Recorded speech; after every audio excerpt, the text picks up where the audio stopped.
ছিনিয়ে নিতে হবে মদের নিজের অধিকার, গর্জে উঠো ঝাড়ো এবার ইমানি হুঙ্কার। জোরে বলেন না সুবহানাল্লাহ। তোমরা বলবে ভাই দিয়ালে পিঠ থেকে গেছে এখনো চুপ করে বসে আছে, আরেকটু জোরে বলো সুবহানাল্লাহ। ছিনিয়ে নিতে হবে মদের নিজের অধিকার, গর্জে উঠো ঝাড়ো এবার ইমানি হুঙ্কার, গর্জে উঠো ঝাড়ো এবার ইমানি হুঙ্কার। বুকে সাগজ বাহুতে বল নিয়ে হোমার, বুকে সাগজ বাহুতে বল নিয়ে হোমার। ছিনিয়ে নিতে হবে মদের নিজের অধিকার, গর্জে উঠো ঝাড়ো এবার ইমানি হুঙ্কার। আরো জোরে বলা গেল না, আরো চিল্লে হবে, জোরে বলো। ছিনিয়ে নিতে হবে মদের নিজের অধিকার, গর্জে উঠো ঝাড়ো এবার ইমানি হুঙ্কার।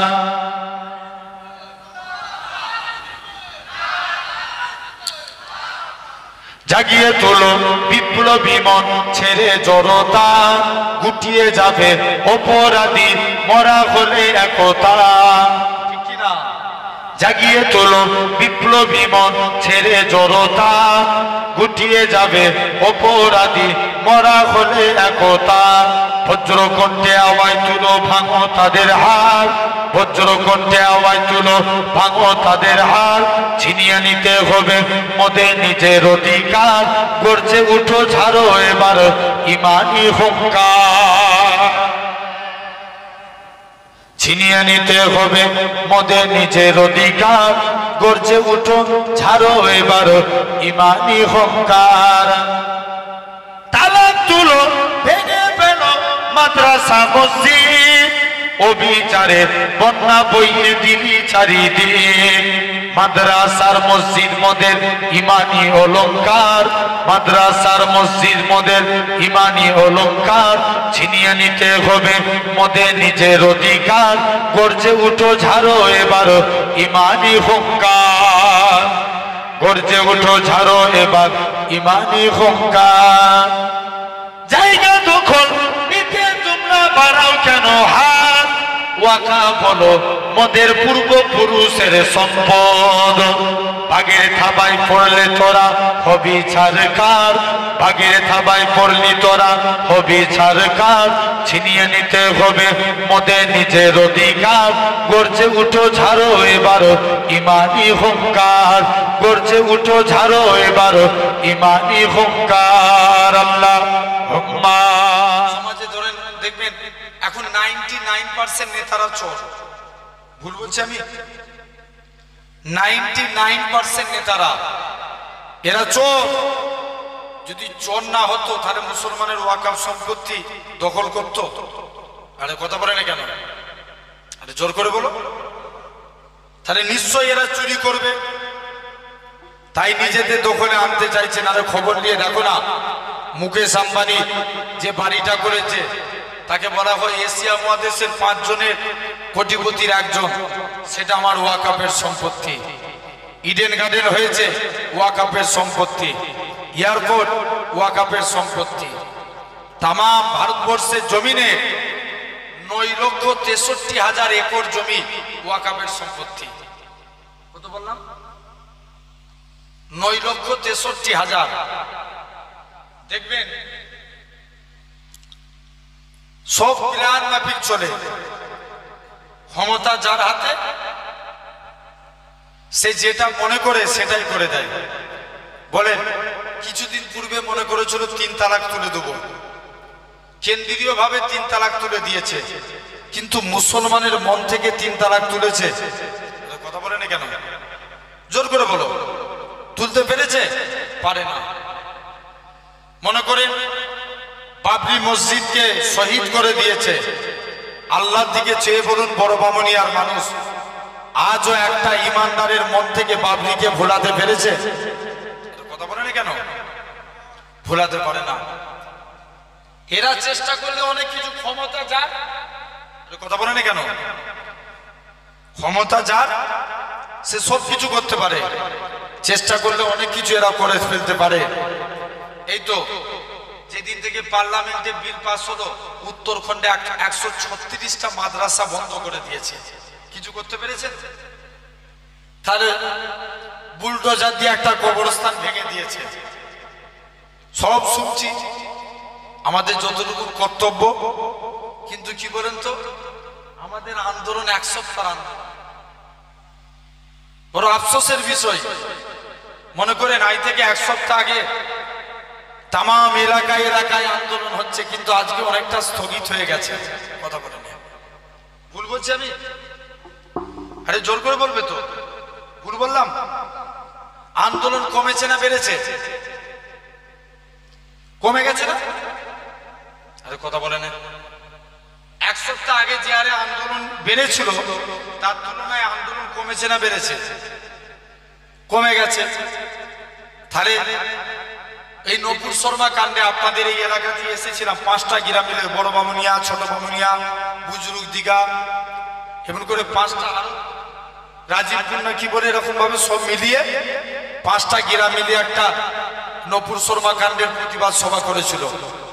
1 সপ্তাহ হয় হয় করে সব নাচলো যে নপুর শর্মা ধিৎকার চায়, নপুর শর্মার ফাঁসি চাই। কিন্তু বলুন, 1 সপ্তাহ পর সব ঠান্ডা হয়ে গেল। এই এক্স্যাক্টলি ঠিক ওয়াকাফের সম্পত্তির বেলাতেও এক্স্যাক্টলি এইটা ঘটতে চলেছে। 1 সপ্তাহ আগে কি হারে পাড়ায় পাড়ায় আন্দোলন, রাস্তায় রাস্তায় আন্দোলন, কিন্তু এখন আন্দোলন কমে গেছে। আস্তে আস্তে আরো কমে যাবে, তখন দেখবেন এরা আইন পাস করে দেবে। আন্দোলন করতে হলে শিখদের মতন আন্দোলন করে দাবি মানবে, তবে আন্দোলন তুলবো, নাহলে আন্দোলন তুলবো না। কথা বুঝাতে পারলাম না? তাহলে কি?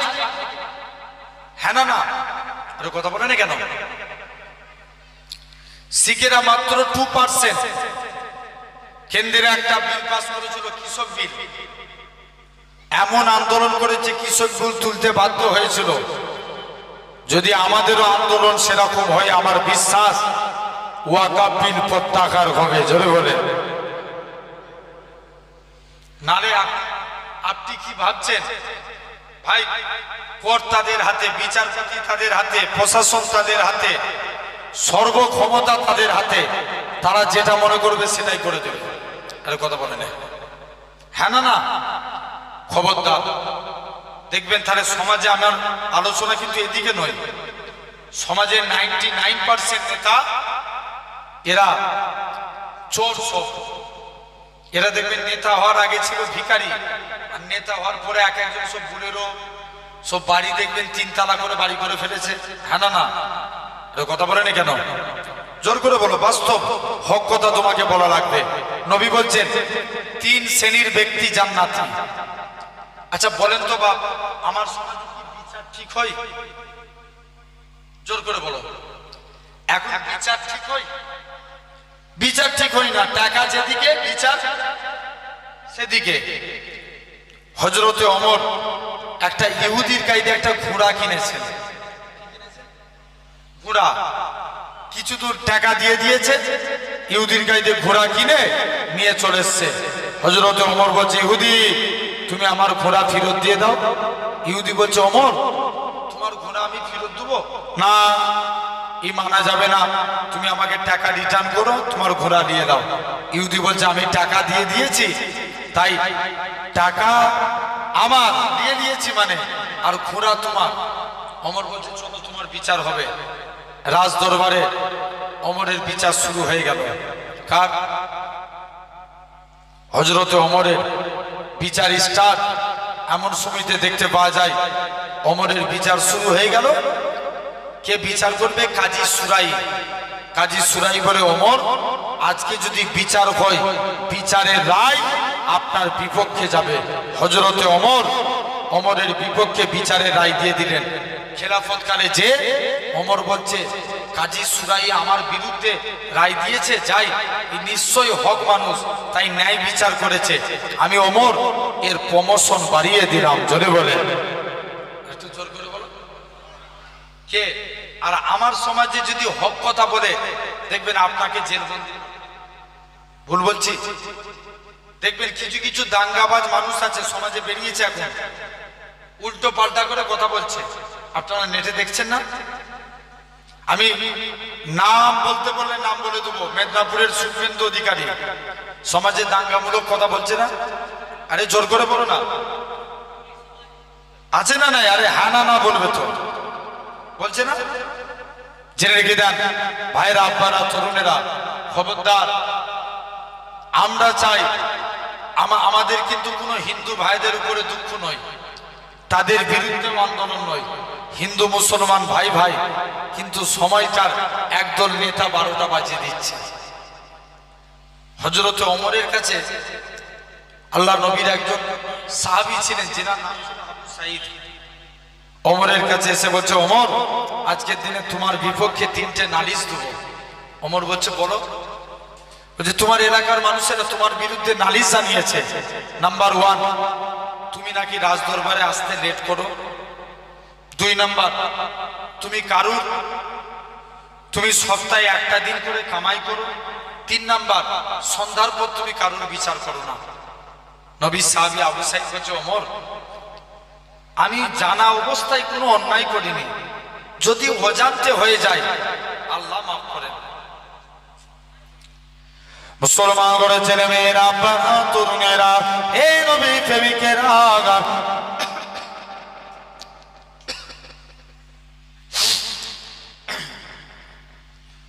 আল্লাহ নবী সাহাবী হযরতে ওমর জানিয়ে দেয়, চলো চলো চলো, তোমার এলাকার মানুষেরা তোমার ব্যাপারে 3টে বিষয় নালিশ করেছে।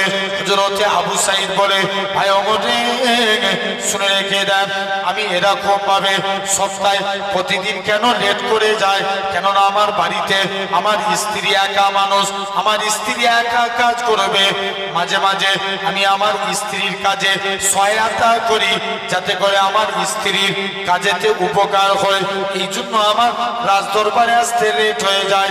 2 নম্বর কারণ, আমি সপ্তাহে একটা দিন করে কামাই করি। এ হযরতে ওমর শুনে রেখে দেন, কেননা আমার পরনায় একটা মাত্র কাপড়, আমি ওই একটা কাপড় সপ্তাহে একটা দিন ধৌত করি, যাতে করে পরিষ্কার জামা পরে আমি জুম্মার নামাজ পড়তে পারি, এই জন্য সপ্তাহে একটা দিন করে কামাই হয়ে যায়। তবে 2 নম্বর হয়ে গেল, তুমি কেন সন্ধ্যার পরে কারোর বিচার করনি? হযরতে ওমর বলে, এ রাসূলুল্লাহ সাহাবী, এ হযরতে ওমর, আমি সন্ধ্যার পরে এই জন্য কারোর বিচার করি না, কেননা আল্লাহ নবী জানিয়েছে তোমরা তাড়াতাড়ি করে ঈশার নামাজ পড়ে ঘুমিয়ে পড়ো, গভীর রজনীতে উঠে তাহাজ্জুদের নামাজ পড়ো, কেননা আমি রাসূলুল্লাহ এই আমলখানা করি।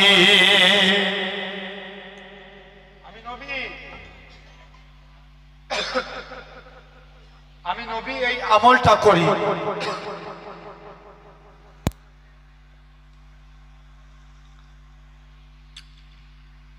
তাহলে খবরদার আমার সোনার ভাইরা, আব্বারা, তরুণেরা, একবার দরুদ পড়েন, আল্লাহুম্মা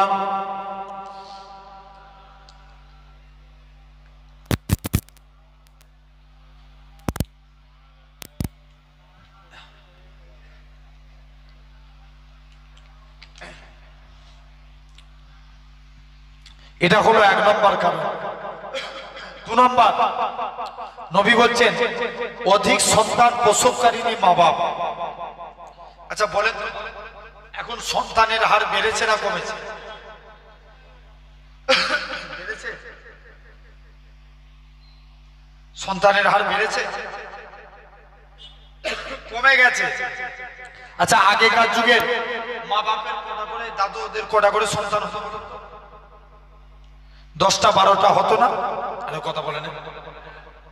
তারপরে জেনারেশন 6টা 7টা, তারপরে জেনারেশন 4টে 5টা, এখন হয়েছে কত? 2টো 1টা।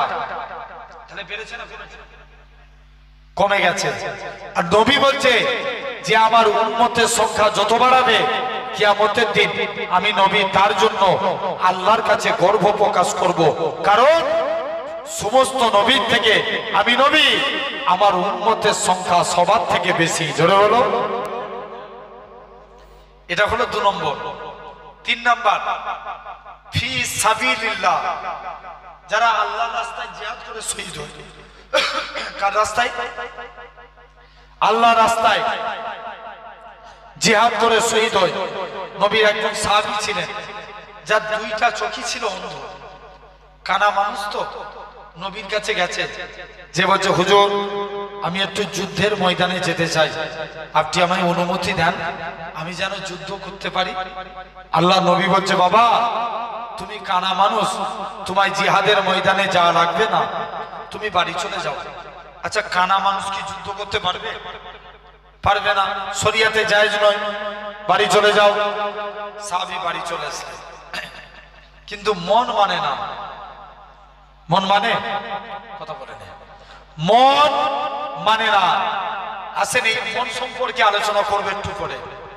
সাহাবী চলে গেলেন, আবার নবীর কাছে গেছে। মুসলমান করে ছেলে মেয়েরা, পানা তরুণেরা, এই নবী প্রেমিকের আগা, এ বড় বামুনিয়া মানুষেরা, আল্লাহ নবী সাহাবী যুবক ছেলে কানা আল্লাহ নবীর দরবারে চলে গেলেন। ইয়া রাসূলুল্লাহ, হাবিবাল্লাহ, হুজুর আপনার কাছে এসেছি। আল্লাহ নবীর দরবারে জি সালাম খানা দিতে লাগে, আসসালাতু ওয়াসসালামু আলাইকা ইয়া রাসূলুল্লাহ, হাবিবাল্লাহ।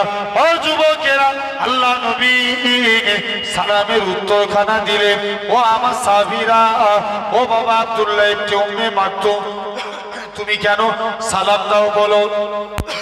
হযরতে আব্দুল্লাহ ইবনে উম্মে মাকতুম বলে, ইয়া রাসূলুল্লাহ, হাবিবাল্লাহ, হুজুর আজকের দিনে আপনার কাছে এসেছি, হুজুর আমি যুদ্ধের ময়দানে যেতে চাই। আল্লাহ নবী বলে, বাবা বেরিয়ে যাও, বেরিয়ে যাও, তোমাকে যুদ্ধের ময়দানে যাওয়া লাগবে না, আমি নবী মানা করে দিলাম। আল্লাহ নবী মানা করে দিলেন। এরকম ভাবে কিছুদিন পর আল্লাহ নবী ইন্তেকালের পরে আবু বকর খলিফা হলেন। আল্লাহ নবী সাহাবী, অন্ধ সাহাবী আবু বকরের কাছে যায়, ভাই আবু বকর তুমি আমার অনুমতি দাও, আমি একটু যুদ্ধের ময়দানে যাই। আবু বকর বলে, না না না না, এটা মানা যাবে না, যেহেতু নবী তোমাকে নিষেধ করেছে, আমি আবু বকর তোমায় অনুমতি দিতে পারি না। হযরতে আবু বকর ইন্তেকালের পরে হযরতে ওমরের কাছে যায়, হে রাসূলুল্লাহ সাহাবী, হে হযরতে ওমর তুমি আমায় অনুমতি দাও, আমি একটু যুদ্ধের ময়দানে যাই। হযরতে ওমর বলে, এরকম ভাবে ওমর বলে, হে আল্লাহ নবী সাহাবী, হে হযরতে আব্দুল্লাহ ইবনে উম্মে মাকতুম, তোমার তো 2টো চোখ অন্ধ, তুমি কেমন করে জিহাদের ময়দানে যাবে? আল্লাহ নবী সাহাবী আব্দুল্লাহ ইবনে উম্মে মাকতুম বলে, ইয়া রাসূলুল্লাহ, হাবিবাল্লাহ, হুজুর বেয়াদবি maaf করেন, হুজুর গুস্তাখি maaf করেন, হুজুর আপনার কাছে এসেছি। আল্লাহ নবী বলে, বাবা বেরিয়ে যাও, বেরিয়ে যাও। এরকম ভাবে ওমরের কাছে আসে, ওমর আমি যুদ্ধের ময়দানে যেতে চাই। ওমর বলে, তুমি কানা মানুষ, কেমন করে যুদ্ধ করবে? এই নওজোয়ান যুবকের আগা আল্লাহ নবী সাহাবী হযরতে আব্দুল্লাহ ইবনে উম্মে মাকতুম বলে, আয় ওমর রে, আমি যেদিন মারা যাব, আমি তো এরকম ভাবে আমি যুদ্ধের ময়দানে যাব, আমি যুদ্ধ করতে পারবো না, ঠিকই কথা, তবে আমি ইসলামে ঝান্ডা চালিয়ে দাঁড়িয়ে থাকবো। মক্কার কাফেররা আমাকে তীর ছুঁড়ে ছুঁড়ে মেরে দিবে। কাল কিয়ামতের ময়দানে আল্লাহ যেদিন জিজ্ঞাসা করবে, এ আব্দুল্লাহ ইবনে উম্মে মাকতুম, বলো তো দেখি কি এমন আমল করেছো? আমি আব্দুল্লাহ ইবনে উম্মে মাকতুম আমার আল্লাহকে বলবো, আল্লাহ পাক দুনিয়ার জমিনে রক্তমাখা চেহারা খানা দেখাবো, আল্লাহ তোমার দ্বীনকে জিন্দা করার জন্য নিজের জীবনকে কুরবান করে দিয়েছি। ও তাহলে ভাবেন, ফি সাবিলিল্লাহ, আল্লাহর রাস্তায় জিহাদ করে যারা শহীদ হয়, এরা হলো 3 নাম্বার জান্নাতি। আছেন, আমরা মন দিয়ে শুনবো। তাহলে 15 থেকে 40 এই বয়সটাই যারা আল্লাহ আল্লাহ করবে, আল্লাহ বলবে, যা তোরা যদি এই বয়সটাই আল্লাহ আল্লাহ করিস, আমি আল্লাহ তাদের জীবনে 3টে রোগ দেবো না। 1 নাম্বার কুষ্ঠ রোগ, 2 নাম্বার সেজ রোগ, 3 নাম্বার পাগলামো রোগ। এরপরে আসেন 40 থেকে 50। কত বললাম? জোর করে বলো। 40 থেকে 50 এই বয়সটায় যারা আছেন মিলিয়ে নেন। এই বয়সে আল্লাহ আল্লাহ আল্লাহ করে কাটান। এই বয়সে যারা ইন্তেকাল হয়ে যাবে, যদি আল্লাহ আল্লাহ আল্লাহ বিল্লাহ করে, আল্লাহ বলবে যা, আমি আল্লাহ কিয়ামতের দিন এদের হিসাবটাকে আমি আল্লাহ সহজ করে দেবো। জোরে বলো। কত বছর বয়সে বললাম? 40 থেকে 50। এরপরে আসেন 50 থেকে 60। নবী বলছে এই টাইমটাই যারা আল্লাহ আল্লাহ করে কাটাবে, বান্দা তোরা ঘাবড়ে যাস না, এই টাইমটাই বান্দা আমি আল্লাহ আমার বন্ধু হতে থাকে। জোরে বলো। একটু জোর করে। কার বন্ধু হতে থাকে? আল্লাহ। কার? আল্লাহ। এটা হলো 3 নাম্বার। 4th নাম্বার 60 থেকে 70। আল্লাহ বলছে এই টাইমটাই যারা আল্লাহ বিল্লাহ করে কাটাবে, আল্লাহ বলছে যা, এই টাইমে আমি আল্লাহ আমার বান্দার আজকের দিনে জানিয়ে দিলাম, আমি আল্লাহ বলে দিলাম বান্দা তোর আইনা আমাকে একটু দিদার দে। দিদারের জন্য আল্লাহ ডাকবে। 70 থেকে 80 যারা 80-তে পড়ে যাবে, আল্লাহ বলবে যা, আমি আল্লাহ এদের নামে আর গুনাহ লিখবো না। জোরে বলবে না। এরপরে আসেন 80 থেকে 90। যারা 90 বছর বয়স পর্যন্ত আল্লাহ আল্লাহ করে কাটাবে, আল্লাহ বলবে যা, এদের আগে পিছু সমস্ত গুনাহটাকে বার্ধক্যজনিত কারণে আমি আল্লাহ মাফ করে দিলাম। জোরে বলো। আরে দুনিয়ার মানুষ বয়স বাড়লে আমাদেরকে ত্যাগ করে দেয়, আর আল্লাহ বলছে বান্দা তোদের বয়স বাড়লে তোরা আমি আল্লাহ আমার কাছে প্রিয় হোস। তাহলে যে আল্লাহ কত ভালোবাসেন আপনাকে আমাকে, খবরদার বাপ, আমরা আল্লাহর দিকে ফিরবো। বলো ইনশাআল্লাহ। আল্লাহর কটা নাম বলেন তো? ঠিক বলেছো। কটা? 99টা। এক বান্দা আল্লাহর এই 99টা নামের মধ্যে 4টে নাম ধরে ডাকছে, ইয়া আল্লাহ, ইয়া রহমান, ইয়া হান্নান, ইয়া মান্নান। আল্লাহ জিজ্ঞেস করছে বান্দা তুই ডাকছিস কেন? আল্লাহ আমি জাহান্নামের ভিতরে জ্বলছি, আমার এই শরীরে জাহান্নামের কষ্ট আল্লাহ আমি সহ্য করতে পারবো না। কি চাস? আল্লাহ জাহান্নামের ভিতরে একটা গাছ আছে, ওই গাছের মধ্যে বসতে চাই। আল্লাহ বলবে যা, তোর বসার জায়গা আমি আল্লাহ জাহান্নামের গাছে করে দিলাম। আর ডাকবি?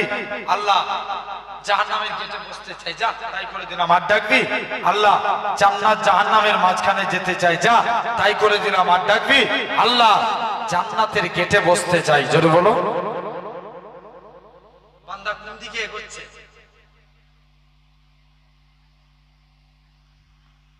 কিরকম আওয়াজ শুনছি বলো না? ছিল কোথায়? জাহান্নামে ছিল। জাহান্নামে এগোচ্ছে কোন দিকে? জান্নাতের দিকে। বান্দা জান্নাতের গেটের কাছে বসে আছে। আল্লাহ বলছে আর ডাকবি? আল্লাহ আমার জন্য কি একবার জান্নাতের দরজা খোলা যাবে না? জোরে বলবে না? আর একটু জোর করে বলো। বান্দা চালাক না বোকা? চালাক, অনেক বেশি চালাক। বোকা নাই বলা ভুল, সমাজে বোকাও আছে। এক ছেলে 12 বছর মাধ্যমিকে ফেল করছে। কত বছর? বলো বলো বলো। 12 বছর। কোন প্রকারই সে পাস করতে পারে না। এখন সাংবাদিকরা তাকে যে জিজ্ঞেস করছে, বলো তো দেখি আমার দেশের প্রধানমন্ত্রী কে? এখন 2021 সালে আল্লাহ নসিব করে দিয়েছে, বিনা পরীক্ষায় পাস করে গেছে। 21 সালে মাধ্যমিক পরীক্ষা হয়েছিল? হয়নি, লকডাউন ছিল বলে। লকডাউনে বিনা পরীক্ষায় পাস। সাংবাদিকরা জিজ্ঞেস করছে বলো আমার দেশের প্রধানমন্ত্রীকে? বলছে রবীন্দ্রনাথ ঠাকুর। আর চালাক দেখো, একটা মুরব্বি মসজিদে বসে বসে শুধু আল্লাহ আল্লাহ জিকির করছে। হুজুর বলছে হ্যাঁ গো চাচা, তুমি যে জিকির করো তোমার সংসার চলে কি করে? চাচা বলছে বাবা তুই বুঝবি নি, আমার বাপের যত জমি জায়গা ছিল সব বিক্রি করে দিচ্ছি, ব্যাংকে মোটা অঙ্কের টাকা ডিপোজিট করে রেখেছি, সুদ তুলি খায় আর আল্লাহ আল্লাহ করি। কি খায়? বলো বলো বলো। মুখ দিয়ে কথা বলতে হবে, একটু সারা দাও। কি খায়? সুদ খায় আর কি করে? আল্লাহ আল্লাহ জিকির করে। হুজুর বলছে চাচা সুদ খাওয়া গুনাহ তুমি জানোনি? বলছে জানি তো, ওই জন্য ব্যাংকের বই আমার নামে করে রাখিনি, আমার বইয়ের নামে করে রেখেছি। আমি খেয়ে যাবো, ওর নামে গুনাহ হবে। কত চালাক দেখছেন। শুনে রেখে দেন ভাইরা, আব্বারা, তরুণেরা। এখন যুবক যে বলছে আল্লাহ জান্নাতের গেটের কাছে তো চলে এলাম, একবার কি জান্নাতের ভিতরে পা রাখতে পারবো না? মুসলমান করে ছেলে মেয়েরা, আব্বারা, তরুণেরা, এ বামুনিয়া মানুষেরা শুনে রেখে দেন, এরকম ভাবে আমার আল্লাহ জানিয়ে দেয়, ওই আমার বান্দারে তোরা একবার আমাকে আল্লাহ বলে ডাক, আমি আল্লাহ তোদের ডাকে 10 বার বান্দা বান্দা করে সারা দেব। তোরা যদি 2 বার ডাকিস 20 বার সারা দেব। তোরা যদি 3 বার ডাকিস আমি আল্লাহ 30 বার সারা দেব। বান্দারে তোরা যদি আমায় 5 বার ডাকিস আমি আল্লাহ 50 বার সারা দেব। তোরা যদি আমায় এরকম ভাবে 100 বার ডাকিস আমি আল্লাহ তোদের ডাকে 1000 বার বান্দা বান্দা বলে সারা দেব। আমার আল্লাহ জানিয়ে দেয়, ওই আমার বান্দারে আমি আল্লাহ তোকে জাহান্নাম থেকে বের করে জাহান্নামের গাছের মধ্যে বসিয়েছি। জাহান্নামের গাছ থেকে আমি আল্লাহ তোকে জান্নাত জাহান্নামের মাঝখানে এনেছি। জান্নাত জাহান্নামের মাঝখান থেকে আমি আল্লাহ তোকে জান্নাতের গেটে এনেছি। জান্নাতের গেট থেকে আমি আল্লাহ তোকে জান্নাতের মনোরম দৃশ্য দেখিয়েছি। আর আমি আল্লাহ কি পারি না তোর জীবনের পাখার পাখার গুনাহটাকে ক্ষমা কি করতে পারি না? ওই আমার বান্দা চলে যা চলে যা, আমি আল্লাহ তোর জীবনের পাখার পাখার গুনাহটাকে ক্ষমা করে দিয়ে আমি আল্লাহ তোকে আমার রহমতের দয়ার জান্নাত দিয়ে দিলাম। একটু জোরে বলো, কি দিল? রহমতে দয়ার জান্নাত পেয়ে গেলাম। শুনছো তো বাপেরা, শুনছেন? তাহলে আমরাও আল্লাহর দিকে ফিরবো, বলো ইনশাআল্লাহ। তাহলে আল্লাহ আমাদেরকে অধিক গুণে ভালোবাসেন। বাপ, আল্লাহ 4 শ্রেণীর বান্দাকে ভালোবাসেন। মন দিয়ে শুনেন। কই শ্রেণী? জোর করে বলো। 4 শ্রেণীর। এই 4টের মধ্যে যদি আপনিও পড়েন জানবেন আল্লাহ আপনাকেও ভালোবাসে। জোরে বলবে না? আসেন, 1 নাম্বার সবরকারী বান্দাকে। কাকে ভাই? ওয়াজ শোনার জিনিস না বুঝার জিনিস? বুঝার জিনিস। বুঝলে আবু বকর, না বুঝলে আবু জেহেল। বুঝলে কথা বলেন, বুঝলে আবু বকর, না বুঝলে আবু জেহেল। আসেন, আচ্ছা বলেন তো এই 1 নাম্বার কি বললাম? আল্লাহ যে 4 শ্রেণীর বান্দাকে ভালোবাসে, 1 নাম্বারটা কি বললাম? ইয়েস, সবরকারী। মন দিয়ে শুনো ভাই, একটু সারাসরি দেন, আশা করি আপনাদের অনেক ভালো লাগবে। কারণ কি বলেন তো, চুপ করে বসে থাকা মানে মাইন্ড অন্যদিকে চলে যাবে। একটু কথা বলেন। 1 নাম্বার কি? সবরকারী।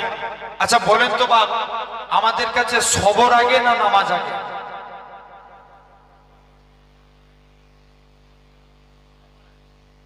বলে বাবা তুই চুপ করে ওয়াজ করবি করে এত জিজ্ঞেস করে জ্বালাবি না, এই রাগ করছো? ভাই সবর আগে না নামাজ আগে? না, নামাজ আগে নয়, আগে সবর। সবর না থাকলে নামাজ হবে? কোনদিন হবে না। কুরআন শরীফে আল্লাহ 82 জায়গায় নামাজের কথা বলেছেন। 82 জায়গায় আকিমুস সালাত, তোমরা নামাজকে কায়েম করো। ইমাম আহমদ বিন হাম্বল বলছেন কুরআন শরীফে আল্লাহ 90 জায়গায় সবরের কথা বলেছেন। জোরে বলেন, আর একটু জোর করে বলো। তাহলে নামাজের কথা কত জায়গায়? 82 জায়গায়। আর সবরের কথা 90 জায়গায়। তাহলে আল্লাহ কার গুরুত্ব বেশি দিয়েছেন? সবরের গুরুত্ব। সবর না থাকলে 100% নামাজ হবে না। সবর না থাকলে এই যে মাথায় টুপি দেখছেন, এই ইসলাম আসতো না, আসতো জীবনে আসতো না। একটু মন দিয়ে শুনবেন ভাই, আমাদেরকে সবর করা লাগবে। নবীর কাছে এক সাহাবী, তিনি প্রতিদিন নামাজ পড়ে অধৈর্য হয়ে দুনিয়ার কথা চিন্তা করে। আচ্ছা কখন দুনিয়ার কথা চিন্তা আসে? নামাজে যখন অধৈর্য হয়ে যায় না? আরে কথা বলে না। যখন দেখবেন ইমাম সাহেব ইমাম সাহেবদের মানবেন, ভালোবাসবেন, তাদের কথা মতো চলবেন। ইমাম হলো আপনার এলাকার নেতা, তার কথা আপনার এলাকার শ্রেষ্ঠ কথা বলে প্রাধান্য দিতে হবে। এই ইমামের ইজ্জত আল্লাহ দিয়েছেন, জেনে রেখে দেন। এখন দেখবেন, মনে করেন ইমাম সাহেব যদি একটু বড় সূরা ধরে, অনেক নামাজি আছে পিছন দিক দিয়ে কাশি দিয়ে সিগন্যাল দেয়, কথা বলেন, ভুল হচ্ছে। তারপরেও যদি ইমাম সাহেব পরের জামাতেও যদি ইমাম সাহেব বড় সূরা ধরে, পরের দিন ইমামের খবর আছে, কথা বলেন, হ্যাঁ না না, মিটিং ডেকে নেবে, চল এই ইমাম তাড়াতে হবে, শুনছেন না ভাইরা, আব্বারা, তরুণীরা? জাস্ট মজার ছলে বললাম, কথাগুলো মন দিয়ে শুনবেন, কিন্তু বাস্তবে আজকে এই জিনিসটা ঘটে। এক সাহাবী, তাহলে মানুষ কখন অধৈর্য হয়? যখন অনেকক্ষণ টাইম পাস করে দেয়। একজন সাহাবী নামাজ পড়ছে, নামাজ পড়তে পড়তে প্রতিদিন নামাজে দাঁড়িয়ে দুনিয়ার কথা চিন্তা করে। এখন একদিন বলছে, যাই, আমার নামাজ কি কবুল হবে? আচ্ছা, আদৌ কি নামাজে দাঁড়িয়ে দুনিয়ার কথা চিন্তা করলে নামাজ কবুল হবে? নবী বলছেন শিরক দুই প্রকার, একটা শিরকে আকবার, একটা শিরকে আসগার। আকবার মানে বড়, আসগার মানে ছোট। বড় শিরক কোনটা? যেটা আল্লাহ ব্যতীত অন্য কাউকে সিজদা দেয়া। এই কপাল কার জন্য? জোর করে বলো, আল্লাহর জন্য। এটা আল্লাহ ব্যতীত অন্য কাউকে দেয়া যাবে? যাবে না। আর শিরকে আসগার, লোক দেখানো কাজ। নবী বলছে আমার উম্মতরা পথভ্রষ্ট হবে লোক দেখানো কাজের ব্যাপারে। আছে না? দেখবেন অনেকে দান করে, লোকজনের সামনে দান চাইলে দান দেয়, আর একা একা দান চাইলে দান দেয় না, কথা বলে না? আছে না এরকম মানুষ? এগুলো লোক দেখানো, রিয়া করা। এখন সাহাবী নামাজে দাঁড়িয়েছে, বলছে যাই নবীর দরবারে ফতোয়া জানতে যাব। এসে দেখে দরবারে নবী নাই, আলীর সাথে দেখা। কার সাথে? হযরত আলী। আলীকে এসে বলছে, আলী, আমি প্রতিদিন নামাজ পড়ি, দুনিয়ার কথা চিন্তা করি, আমার নামাজটা কি কবুল হবে? আলী ডাইরেক্ট ফতোয়া দিয়ে দিলেন, যাও, তোমার নামাজ কবুল হবে না। পরের দিন নবীর দরবারে এসেছে, হুজুর, কালকে এসেছিলাম, আলী আমায় ফতোয়া দিয়েছে আমার নাকি নামাজ হবে না। আল্লাহ নবী বলছে, বাবা, আলী বলেছে যাও আলীকে ডেকে নিয়ে এসো। আলী, তুমি একে ফতোয়া দিয়েছো, এর নামাজ হবে না? যে রাসূলুল্লাহ। আলী, তুমি উজু করে এসো, 2 রাকাত নামাজ পড়বে, আমি রাসূলুল্লাহ তোমাকে একটা চাদর গিফট করব। জোরে বলবে না? কি দিবে? চাদর দিবে। মন দিয়ে শুনো ভাই, আলী এখন প্রথম রাকাত নামাজ পড়ছে, খুব মনোযোগ দিয়ে নামাজ পড়ছে। আর দ্বিতীয় রাকাত নামাজ পড়ছে, মনে মনে চিন্তা করছে, আল্লাহ নবী তো চাদর দেবো বলেছে, কার চাদর দিবে? কে চিন্তা করছে? জোরে বলো, জোরে বলো। হযরত আলী একটু আগে কি ফতোয়া দিয়েছিল? নামাজে চিন্তা করলে নামাজ হবে না। এখন নিজেই চিন্তা করছে, নামাজ থেকে ফারেক হলে নবী আলীর দিকে তাকিয়ে মুচকে মুচকে হাসে, আলীও নবীর দিকে তাকিয়ে হাসে।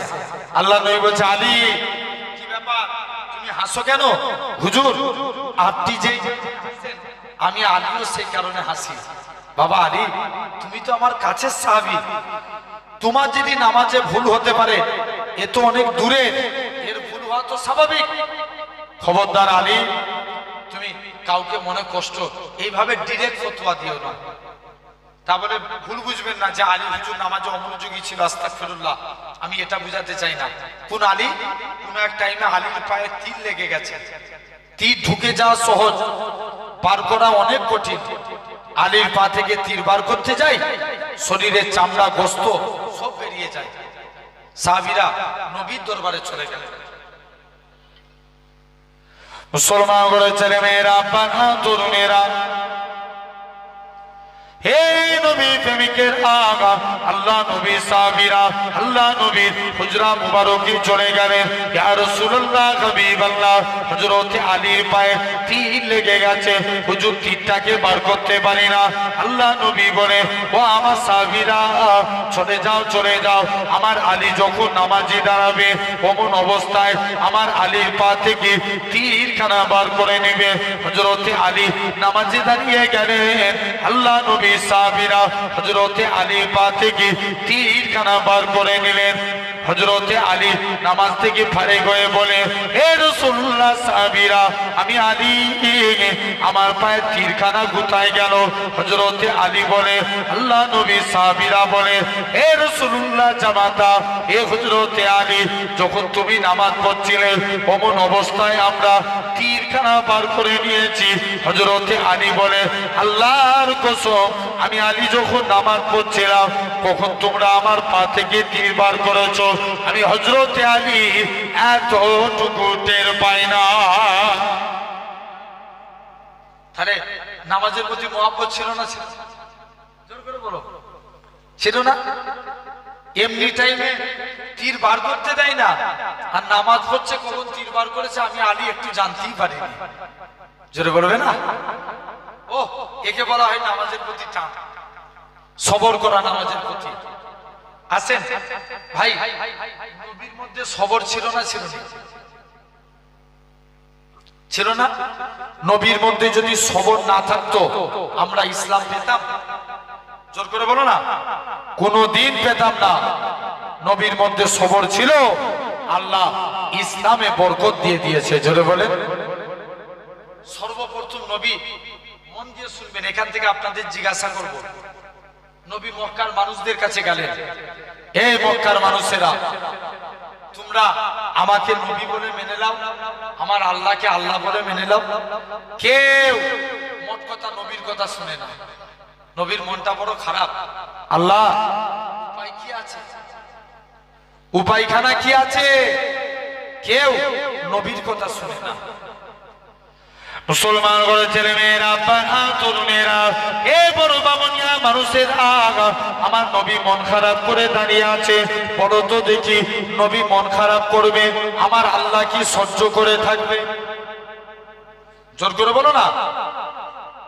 আল্লাহ নবী মন খারাপ করে দাঁড়িয়ে আছে, কেননা তামাম নবীদের করে আল্লাহ জিজ্ঞাসা করেছিলেন, এ নবী আদম, আমি আল্লাহ তোমাকে গন্ধমের ফল খাওয়াবো, তুমি খেতে রাজি? নবী আদম বলবে, আল্লাহ আপনি যাতে রাজি আমি আদম তাতে রাজি। এ নবী মুসা, তুমি কিসে রাজি? আল্লাহ আপনি যাতে রাজি আমি মুসা নবী তাতে রাজি। এ নবী সারে, তুমি কিসে রাজি? আল্লাহ আপনি যাতে রাজি আমি ঈসা নবী তাতে রাজি। সব নবীরা একটাই কথা বলবে, আল্লাহ পাক আপনি যাতে রাজি আমরা নবীরা তাতে রাজি। আমার আল্লাহ জানাবে, এ আমার নবীরা, বলো তো দেখি তোমরা কিসে রাজি? আল্লাহ আপনি যাতে রাজি আমরা নবীরা তাতে রাজি। নবীরা জিজ্ঞাসা করবে, আল্লাহ আপনি কিসে রাজি? আমার আল্লাহ জানাবে, এ আমার নবীরা, আপনারা শুনে রেখে দেন, আমি আল্লাহ কিসে রাজি? আমার বন্ধু আমার হাবিব যাতে রাজি আমি আল্লাহ তাতে রাজি। আরেকটু জোর করে বলো না। মুসলমান ঘরে ছেলে মেয়েরা, তরুণেরা, হে বড় বামুনিয়া মানুষের শুনে রেখে দেন, আল্লাহ নবী মনটা খারাপ করে চুপ করে দাঁড়িয়ে আছে। আমার আল্লাহ জানিয়ে দেয়, হে আমার হাবিব, আপনার মন খারাপ কেন? আল্লাহ কেউ আমাকে নবী বলে মানলো না, কেউ আপনাকে আল্লাহ বলে মানলো না। আমার আল্লাহ জানিয়ে দেয়, হে আমার হাবিব, শুনে রেখে দেন, কেউ আপনাকে নবী বলে মানলো না মানলো, এতে আমি আল্লাহ আমার কোনো যায় আসে না, কেননা আমি আল্লাহ তো আপনাকে নবী বলে মেনে নিয়েছি। আর একটু জোরে বলবে না। শুধু তাই নয়, আল্লাহ নবী, নবী আমার মন খারাপ করে রাস্তা দিয়ে হেঁটে হেঁটে যায়। আল্লাহ নবীর মনটা বড় খারাপ, নবী আমার মন খারাপ করে চুপ করে দাঁড়িয়ে আছে। আল্লাহ নবী মনটা বড় খারাপ। আমার আল্লাহ জানিয়ে দেয়, হে আমার হাবিব, আপনার মন খারাপ কেন? আমার আল্লাহ জানিয়ে দেয়, আমার নবী জানিয়ে দেয়, কেউ আমাকে নবী বলে মানল না। আল্লাহ নবী সর্বপ্রথম হযরতে আবু বকরের কাছে যায়, হে হযরতে আবু বকর, বলো তো দেখি আজকের দিনে শুনে রেখে দেন, হে হযরতে আবু বকর, আজকের দিনে জানিয়ে দিলাম, তুমি কি আমি নবী আমাকে কলিমা বলে মানবে? হযরতে আমাকে নবী বলে মানবে? একটু তাকবীর দেন, নারে তাকবীর। একটু জোরে দেন, নারে তাকবীর। একটু সকলে দাঁড়িয়ে যান না, সকলে দাঁড়িয়ে যান।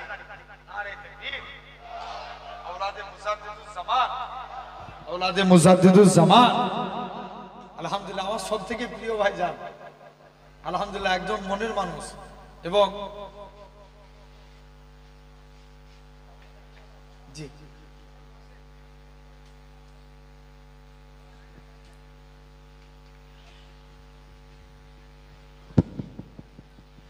আলহামদুলিল্লাহ হয়তো দেখছেন একদম যুবক কিন্তু আমলিয়াতের দিক দিয়ে অনেকটা এগিয়ে আলহামদুলিল্লাহ আমাদের সকলের প্রিয় ভাইজান হুজুর কেবলা তাশরীফ নিয়ে এসেছেন কিছুক্ষণের মধ্যেই আসবেন আলহামদুলিল্লাহ তথাপিও জেনে রেখে দেন মুসলমান করে ছেলে মেয়েরা বাবা তরুণেরা এই নবী প্রেমিকের আগা আল্লাহ নবী সাহাবী হযরত আবু বকর এরা খুব ভাবে আল্লাহ নবীর দরবার থেকে বেরিয়ে গেলে আল্লাহ নবীর হাতে হাত দিয়ে ঈমানে কালেমা পড়ে মুসলমান হয়ে গেলেন আবু বকর মুসলমান হয়েছে বলে মক্কার কাফেররা আবু বকরকে এত মারা মেরেছিল আবু বকরের গোটা শরীর টপ টপ টপ টপ করে রক্ত বেরিয়ে যায় আবু বকর বেহুশ হয়ে জমিনায় পড়ে যায় আবু বকরের কোনো হুঁশ নাই সারাদিন বেহুশ হয়ে পড়ে আছে সন্ধ্যার টাইম হয়েছে আবু বকরের হুঁশ ফিরেছে আল্লাহ পাক আমার নবী কেমন আছে যে আবু বকর চলাফেরা করার ক্ষমতা নাই আমার রাসূলুল্লাহকে দেখার সাথে সাথে আবু বকরের শরীরে যারা যন্ত্রণা থাকে আমার আল্লাহ পাক নিবারণ করিয়ে দিয়েছিলেন শুধু তাই নয় কোন আবু বকরের কথা বলি আমার রাসূলুল্লাহ আবু বকরকে সাথে নিয়ে মদিনা থেকে চলে গেলেন হযরত আবু বকর আল্লাহ নবী একবার ডান দিকে যায় বাম দিকে যায় সামনে যায় পিছনে যায় আল্লাহ নবী বলে ও বাবা যে আবু বকর বলো তো দেখি তুমি কেন এরকম কাজ করো একবার ডান দিক বাম দিক সামনে পিছন দিক কেন করো হযরত আবু বকর বলেছিলেন ইয়া রাসূলুল্লাহ হাবিবাল্লাহ হুজুর আজকের দিনে চতুর্দিকে আপনার দুশ্মনে ভরা কেউ যদি আপনাকে লক্ষ্য করে তীর ছুঁড়ে ছুঁড়ে মারে আমি আবু বকর আমায় লেগে যাবে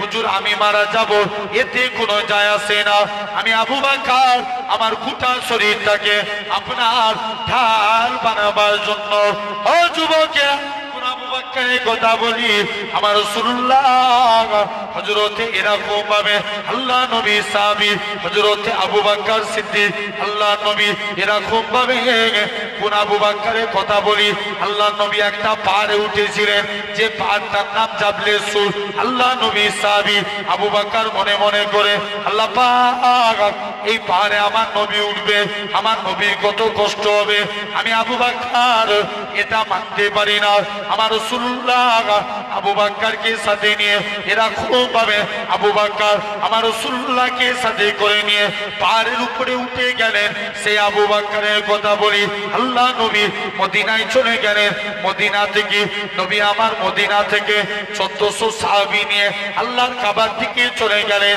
নবী আমার হযরত বিলালকে কাবার সাথে তুলে দিলেন এই হযরত বিলাল কাবার সাথে উঠে যাও কাবার সাথে উঠে যে আজান দাও হযরত বিলাল বলতে লাগে ইয়া রাসূলুল্লাহ হাবিবাল্লাহ কখনো মদিনা থেকে কাবার দিকে মুখ করে আজান দিয়েছি কখনো বাইতুল মুকাদ্দাসের দিকে মুখ করে আজান দিয়েছি ইয়া রাসূলুল্লাহ হাবিবাল্লাহ হুজুর আজকে আপনি আমি বিলালকে কাবার সাথে তুলে দিয়েছেন আমি কোন দিকে ফিরে আজান দেব আমার রাসূলুল্লাহ কি বলেছিলেন এ হযরত বিলাল তুমি কি আমি নবী আমায় দেখতে পাচ্ছ না আমার দিকে ফিরে আজান দাও আমার রাসূলুল্লাহকে আল্লাহ পাক কাবা বানিয়েছে এখন বলেন নবী মক্কা থেকে মদিনায় গেলেন কতজনকে নিয়ে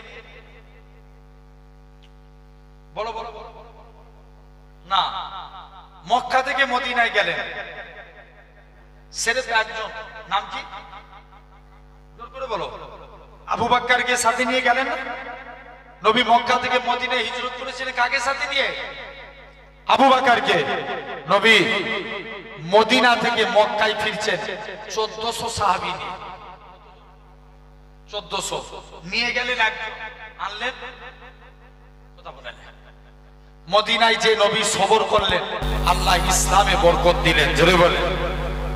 আমার এক নাম্বার আলোচনা কি ছিল? আল্লাহ ভালোবাসেন কিকারী বান্দাকে, সবরকারী বান্দাকে। তাহলে আমাদেরও সবর করার দরকার আছে না নাই? জোর করে বলো আছে। দুই নাম্বার, পবিত্রতা অর্জনকারী বান্দাকে আল্লাহ ভালোবাসেন। কাকে? কথা বলেন। পবিত্রতা অর্জনকারী। এক নাম্বার, মাথার চুল কাটা। কি কাটা? মাথার চুল কাটা। ইসলামী শরিয়াতের ভাই উজু আগে না পবিত্রতা আগে? আগে পবিত্রতা, তারপরে উজু। পবিত্রতা না থাকলে উজু হবে? তাহলে আগে পবিত্রতার দিকে জোর দেওয়া লাগবে। কি? ইসলামী শরিয়াতের ফিতরাত হচ্ছে 5টা। এক নাম্বার, মাথার চুল কাটা। সমাজে দেখবেন অনেক ভাই এখানে বসে আছেন, কে বিরাট কোহলি, কে মেসি, কে নেইমার, বিভিন্ন স্টাইলের চুল কাটে না? আরে কথা বলেন কেন? হাদিস শরীফে সাল মারউ মা মান আহাব্বা, যার সঙ্গে যার মহব্বত তার সঙ্গে তার কিয়ামত। তাহলে আমরা চুল কাটবো নবীজির স্টাইলে। কার স্টাইলে? জোর করে বলেন। আমরা চুল কাটবো নবীজির স্টাইলে। কেমন ভাই? নবীজির স্টাইল দুই প্রকার হয়। এক নাম্বার, এই দুধারটা ছোট, পিছনটা ছোট আর উপরটা বড় করলে এটা কি নবীর স্টাইল হবে? জোর করে বলেন। হবে না। নবীর স্টাইল হতে গেলে চারিদিকটা সমান। আর না হলে এই যে ভাই পিছনে চুল রেখেছে এটাকে কি বলে? কথা বলেন। বাবলি। এই চুল রাখা নবীর সুন্নাত। জোরে বলেন। কথা বলেন। আর একটু জোরে বলো। পিছনে চুল রাখা বাবলি, এটা হলো নবীর সুন্নত। তাহলে আমরা দিনে একটা করে সুন্নত মানবো ইনশাআল্লাহ। জোর করে বলেন না ভাই। নবীর ভালোবাসা কিভাবে পয়দা হবে অন্তরে? দেখবেন আমরা আগে হুজুরের সুন্নতকে ভালোবাসতে হবে, তবে নবীর মহব্বত আমাদের অন্তরে পয়দা হবে। এটা আমার বাবার কথা নয়, নবী হাদিস শরীফের মধ্যে বলছেন, মান হাব্বা সুন্নতি, যে আমার সুন্নতকে ভালোবাসলো, ফাকাদ আহাব্বানি, সে আমি নবী আমায় ভালোবাসলো, ওমান আহাব্বানি, যে আমায় ভালোবাসলো, কানা মাই ফিল জান্নাত, আমি রাসূল কথা দিলাম তাকে জান্নাতে না নিয়ে যে আমি নবী আল্লাহর দয়ার জান্নাতে যাব না। জোরে বলবেন। শুধু একটু প্র্যাকটিক্যাল দিয়ে করবেন। আপনি দুবার হয়তো ভুলে যাচ্ছেন। একবার মনে করেন এই যে পানি খাচ্ছেন, এই পানি খাওয়ার মধ্যে 6টা সুন্নত আছে। কটা? জোর করে বলেন। 6টা। মন দিয়ে শুনেন। এক নাম্বার, যখন পানি খাবেন আগে এই ঢাকনাটা খুলে দেখে নেবেন যে ভিতরে কিছু পড়েছে কিনা। বুঝাতে পারলাম না? কটা হলো? গিট গুনো না। কথা বলেন। একটা হলো। 2 নাম্বার, পানি খাবেন দাঁড়িয়ে খাবেন না বসে খাবেন? জোর করে। আচ্ছা মনে করেন নাই বাড়িতে আছেন বলে বসে খাচ্ছেন, আপনি রাস্তায়, এখন খুব গরম না? এখন গরম না? গরম নয়, অনেক গরম। রাস্তায় বেরিয়েছেন, কোন দোকানদারকে বললেন ভাই একটু পানি দাও তো, কি একটু জল দাও, জল খাবো। ওটা কি দাঁড়িয়ে খাবেন? কথা বলেন। ওটাকেও বসে খাওয়া লাগবে। পরিষ্কার হাদিস শরীফের মধ্যে এসেছে, কোন ব্যক্তি যদি ইচ্ছা করে জোরপূর্বক ভাবে পানি সে ভুলবশত খেয়ে ফেলে, সে যেন গলায় আগুন দিয়ে উগলে ফেলে দেয়। তাহলে 2 নাম্বার, পানি কি খাবো? বসে খাবো। বলেন ইনশাআল্লাহ। যত কঠিন পরিস্থিতি এসে যাক, যদি আপনি রাস্তায় পানি খান, আপনি জানু হয়ে বসে যাবেন, বসে পানি খাবেন। বলেন ইনশাআল্লাহ। 3 নাম্বার, খাবেন বিসমিল্লাহ বলবেন। বিসমিল্লাহির রহমানির রহিম, পানি এই বলে পানি খেলেন। 4 নাম্বার, পানি যখন খাবেন, মনে করেন ভাত খাচ্ছেন, বাম হাতে গিলাস ধরেন না ডান হাতে? বাম হাতে। ডান হাতটা ঢাকাবেন। কটা হলো? 4টে। 5 নাম্বার, পানি যখন খাবেন, মনে করেন এই পানিটা পুরোটা খাচ্ছেন, এই পুরো পানিটা 3 নিঃশ্বাসে খাবেন। 1 গিলাস পানি খেলেও কয় নিঃশ্বাসে খাবেন? 3 নিঃশ্বাস। লাস্টে গেলে বলবেন আলহামদুলিল্লাহ। কটা হলো? এই 5টা কেন? 6টা।